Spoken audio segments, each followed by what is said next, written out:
Hello, welcome. তো এর আগের ভিডিওতে আমরা যেমন বলছিলাম যে রিকোয়ারমেন্ট কিভাবে তৈরি হয়। তো রিকোয়ারমেন্ট তৈরি হয়, একটা হলো দুই ধরনের রিকোয়ারমেন্ট তৈরি হয়। একটা প্রতিষ্ঠানে দুই ধরনের রিকোয়ারমেন্ট তৈরি হয়। একটা হলো কাস্টমার ডিমান্ড থেকে রিকোয়ারমেন্ট তৈরি হয়, আর একটা হলো নিজেদের ব্যবহার করার জন্য রিকোয়ারমেন্ট তৈরি হয়। তো একটাকে আমরা কাস্টমার সাইড থেকে যে রিকোয়ারমেন্ট তৈরি হয় সেটাকে আমরা সেই ডিমান্ডটাকে আমরা ফুলফিল করার জন্য আমাদের ইন্টারনালি অনেক রিকোয়ারমেন্ট ফুলফিল করতে হয়।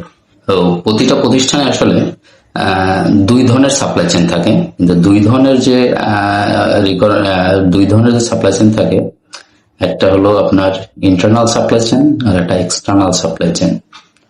তো ইন্টারনাল সাপ্লাই চেইনকে ইন্টারনালি রিকোয়ারমেন্ট ফুলফিল করার জন্য যেসব যে র মেটেরিয়াল বা operation material, operating material, parts, এইগুলা ফুলফিল করার জন্য যে সাপ্লাই চেইন মেনটেন করা হয় এটা ইন্টারনাল সাপ্লাই চেইন।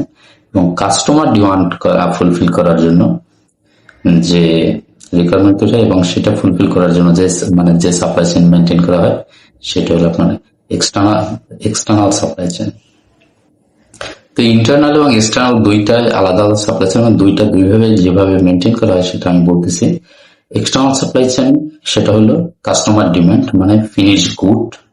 আপনি কাস্টমার ইন পর্যন্ত পৌঁছাইতে আপনাকে যত ধরনের মেকানিজম মেনটেন করতে হয়, এর ভিতরে আছে ডিস্ট্রিবিউশন, লজিস্টিক, ডেলিভারি, ট্রান্সপোর্ট, এইগুলো আপনারা সব কিছু মিলে, এবং এক্সপোর্টটাও আপনার এক্সটার্নাল সাপ্লাই চেইনের একটা অংশ।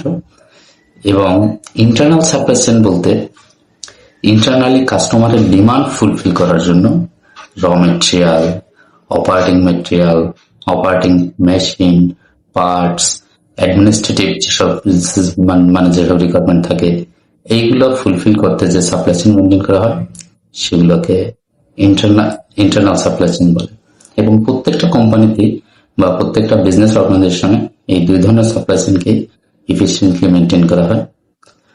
তো এখানে যেমন এক্সটার্নাল সাপ্লাই চেইনের জন্য তার ট্রান্সপোর্ট মেনটেন করা হয়, এক্সটার্নাল ওয়্যারহাউস মেনটেন করা হয়, বা ফিনিশ গুড ওয়্যারহাউস মেনটেন করা হয়।